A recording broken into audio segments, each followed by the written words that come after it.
What's up, folks? Welcome back this week to the Dissident Film Club. Keaton Weiss here. Justin Van Voorhis in for Russell Dobular once again. Thanks for coming back, Justin. It's a thrill. Well, yeah, we really sold me on that. You seem very psyched for this. Well, no, it's very exciting to be here. Thank you for having me back. Well, this week you recommended the movie because you watched this and you liked this. And so I watched it too. It's called Armageddon Time. It's by writer-director James Gray, starring Banks Repeta, Jalen Webb as two sixth graders sort of coming of age. I have to pause you for 1 second. This poster looks like when you are like you're trying to do something and the computer wants to make sure you're not a robot. It's like check all boxes with a bench. Yeah, exactly. Check all boxes with a tie. With Anthony Hopkins' face. Check all boxes with Jews. Yeah, that's good. Yeah. Sorry, continue. Yeah, no, it does look like that. No, you're right. Anyway, Banks Repeta and Jalen Webb play two friends in the sixth grade, sort of coming of age in literally the days before the Reagan Revolution hits America officially. This takes place during the campaign of 1980 when Ronald Reagan defeated Jimmy Carter, obviously, in a landslide victory, which marked the end of the sort of post-Watergate Nixon era and started the Reagan era, which many would argue we have still not escaped in this country since. And so it's a coming-of-age story in two different ways. It's sort of their coming-of-age story mirrored with this sort of macro transformation that the culture is about to officially sort of undergo in the days right at the end of the film. But it also stars Anthony Hopkins and Anne Hathaway. It's a nice little family drama. I like this movie quite a bit. We'll talk more about the themes and the sort of social implications of the film, the sort of, socio-political themes in it. But overall, it's just a very pleasant sort of coming-of-age family drama. Straightforwardly told, nothing flashy here, not reinventing the wheel, but overall, well done, a pleasant sit. I enjoyed it. I would agree. Yeah, there was nothing too extraordinarily different between this and other coming of age stories. I mean, the difference is that this is based on, I guess, the childhood of the director, James Gray, who I'm looking at his filmography. I don't think I've really ever seen anything that he's done. I don't know. Did you see We Own the Night? You've probably seen that one. I did. It was a long time ago. I honestly forget much of what that movie was. Yeah, I haven't seen his films really. I might check them out after this because I was really impressed with this one. There's a lot of filmmaker biopics, autobiographies that have come out in recent years that I've noticed post-COVID. You have the Belfast, the Kenneth Branagh one about his childhood. You have Spielberg about his childhood. The Fabelmans this year. Fabelmans. The Sam Mendes, which is supposedly terrible. Empire of Light, Autobiographical, and then you have I think I'm forgetting one, but then you have this one that's based on his childhood growing up. They don't specifically say that he wants to be a filmmaker, but he wants to be an artist of some kind, and the family kind of scoffs at that. But the real beauty in the film is this relationship that he has with a friend. And, it's interesting, of course, anytime you notice that racism seems to be something that people attain in older as you get older. And so it's always beautiful to see these childhood friendships it's an interracial friendship that form when they don't really see color. It's not something that of course comes into your mind until later, unfortunately. But so that's always nice. And I thought it was just a beautiful story. It's about I guess you could say white privilege. It is about privilege. It is about, being told about working hard, but then you go to a school that is partially funded by the Trumps. And so, so it's about, being told that, hard work is the thing, but there is a privilege there where you look at two kids and one has a leg up, one has connections, which are always important, and one doesn't. So I found that very interesting. Well, the thing about the connections, I mean, it's interesting because, yes, there is definitely a race privilege at play in the movie. Basically, what happens is the kids sort of hatch this plan to escape on their own, escape their parents, sort of, a generational sort of act of rebellion. And the plan goes south, and obviously, the main character's black friend gets a raw deal when it comes to facing the consequences of that action. So there is a bit of privilege there. But the interesting thing is the movie really establishes that the main family here is actually a family that came to the United States fleeing religious persecution. Obviously, this is a Jewish family, so they don't consider themselves to be a very privileged lot, rightfully so. But of course, relative to other people in the same society, in the same sect, in the same school, there are obviously different dynamics at play. There are certain different sort of classes within a class. And that's something that the main character has to sort of come to terms with. This sort of 12-year-old boy has to come to terms with the realities of that. It's about privilege versus meritocracy. And, I would argue that the Carter years were very much an era of sort of neoliberalism, which sort of paved the way for Reaganism. You have a child sort of coming to terms with the fact that all this stuff about merit and hard work and success, he runs into a reality that obviously he feels is at odds with what he has been taught, what his father has told him throughout most of the film. And it turns out towards the end of the film, the father has to explain to him that, hey, look, this is the way it is. You're probably never going to see this friend of yours again. And that's because he's getting a raw deal because of where he is, and it sucks, but you have to survive, right? Mm-hmm. In other words, the hero character learns by the end of the movie that he really can't afford to be a hero character, right? He is on almost the opposite arc of a hero's journey. He learns because if he has to know his place in society and appreciate what he has and hang on to what he has, because everybody in this circle has a very precarious position within the overall society. And I feel like his family, both his mother and father and his grandfather, played by Anthony Hopkins, sort of set him up to believe in this sort of bootstrap ethos that obviously the country is about to embrace en masse by putting Ronald Reagan in the Oval Office with a landslide victory. But at the end, his father sort of levels with him and tells him in that great scene in the car toward the end of the film, he says, look, there's a lot of injustice built into everything that's going on around you, and it sucks that it's this way, but ultimately you have to survive. And I thought that was a good scene. Yeah, that was a good scene. I mean, it's lucky that he he has more connections than the other kid. Yeah, I think it was a plumber or something like that. He fixed the cops' boiler or something like that. But it's a very interesting thing where that kid could have explained more his role in that incident, but he didn't. Which goes to your point of where he's not really allowed. He can't really be the hero of the story. Luckily, his friend basically takes the entire rap for him because he probably, and he does, I think he mentioned it several times in the film, he understands his place in the world and the way that he is treated. Yeah, the way the whole situation goes down is interesting. I mean, we don't want to spoil it too much, but we do have to talk about it. They steal a computer and they go to sell it for money to sort of hit the road on their own.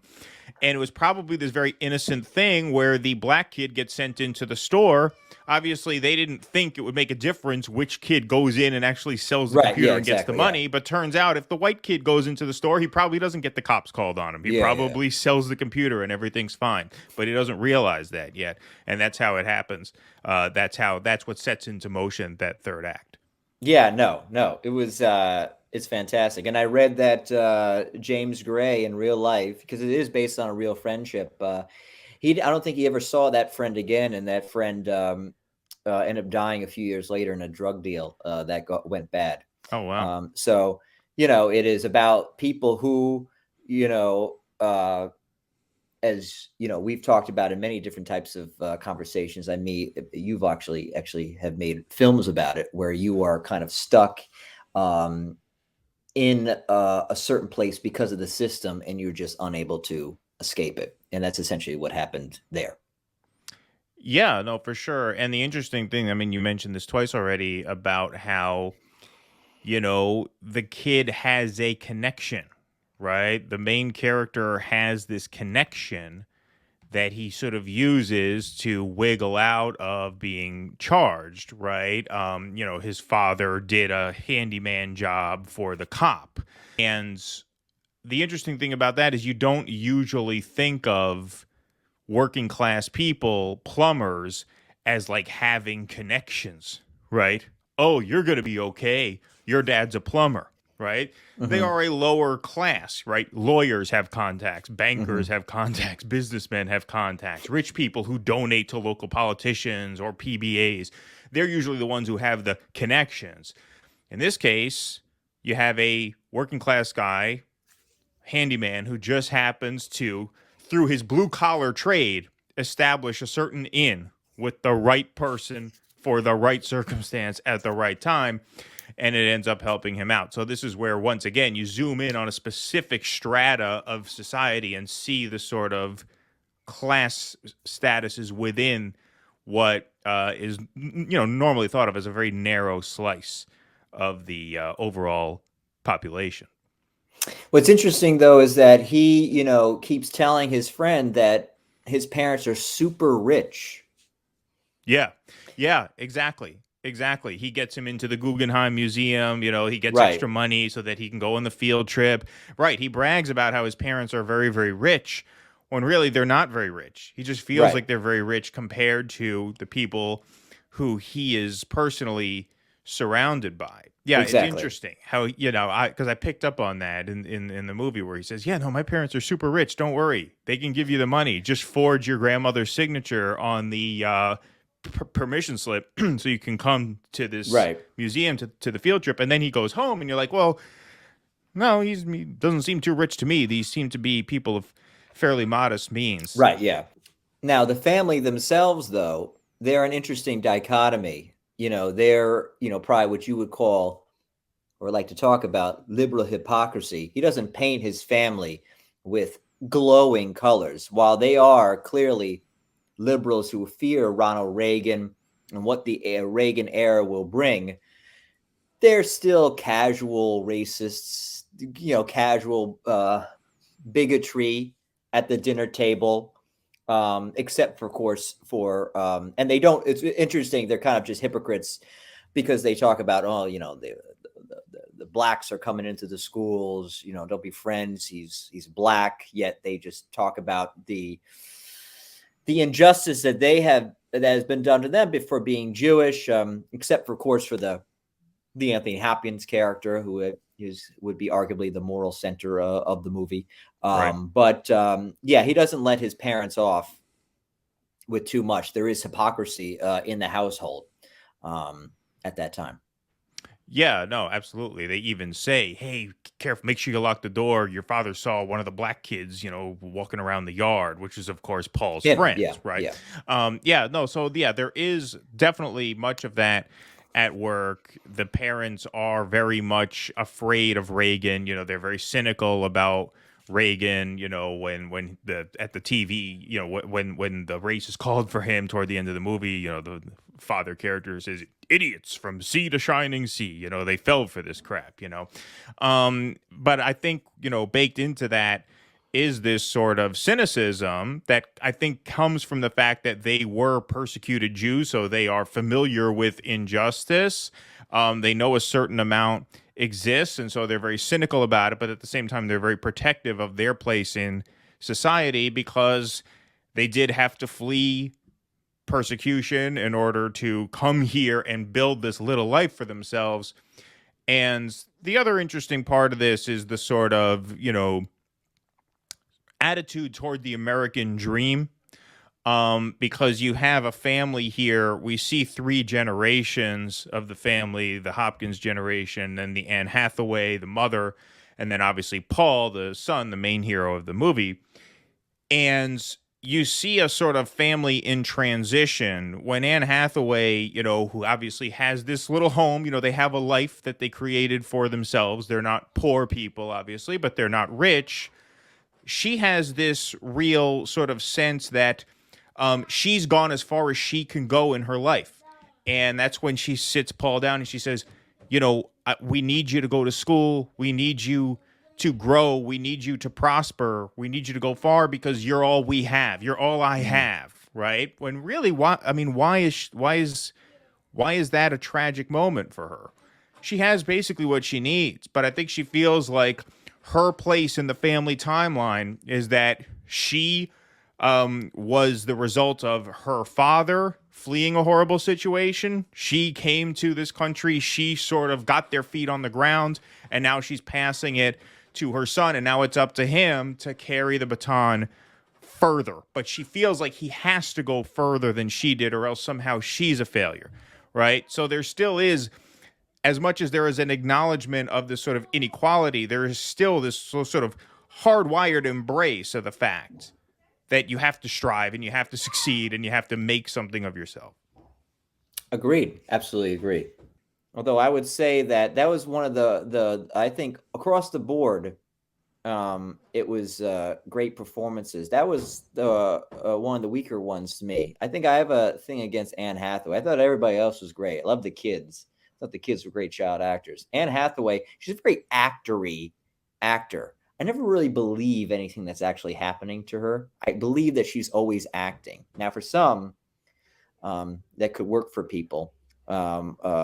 She could work for people. For me, I don't know what it is. I just always feel that she's acting in the moment. Look, I thought, she was fine. It didn't distract me. It's a tough role for her. She's obviously cast against type there as this sort of boomer Queens Jewish woman, whereas, with an actor like Jeremy Strong, who plays her husband, he kind of looks the part, just put some thick framed eyeglasses on him and, dress him in the period wardrobe. And he can obviously pull off a New York Jewish guy pretty convincingly. Hopkins is always great. But then, Banks Repeta, child actor, really, really strong work. And this is, one of the things about casting a child actor and sort of hinging the success of the movie on the performance of a child actor, that's always a risk. Especially this performance, because this child actor, or this role, this main character role of Paul is not this sort of pure and innocent hero character, right? And he's not this pure and innocent child. He is flawed. He is rebellious. He's caring, but he's also selfish in certain ways. He's brave, but he's also kind of cowardly at certain moments. He's very complicated. He's very flawed. And so that's not an easy thing for a child actor to pull off. And I think he pulls it off pretty well. So, it was a risk from a writing standpoint to sort of hinge the movie on him, because it really is the kid's movie. It really is Paul's movie. It's not so much an ensemble film. Yes, there is this great supporting cast, but Paul is the true lead character of the movie. I mean, he is the center of it. And so, I thought it was overall pretty well done. It's just a pleasant film to watch. It's one of these, I feel like they don't make too many sort of mid-budget, just sort of straightforward family dramas anymore, right? It's one of these movies you don't see too much of anymore. But yeah, it was well done. It was well done. And it's something that is certainly great for streaming. This is not the kind of movie you'd want to pay $20 a ticket to go and see it on a big screen. You order it on your TV and it's fine for that. But yeah, it's certainly a pleasant watch. At an hour and 54 minutes, perfectly manageable, not oppressively long. And so I thought it was good overall. Yeah, overall, very good. Good snapshot of the era and how it relates to today.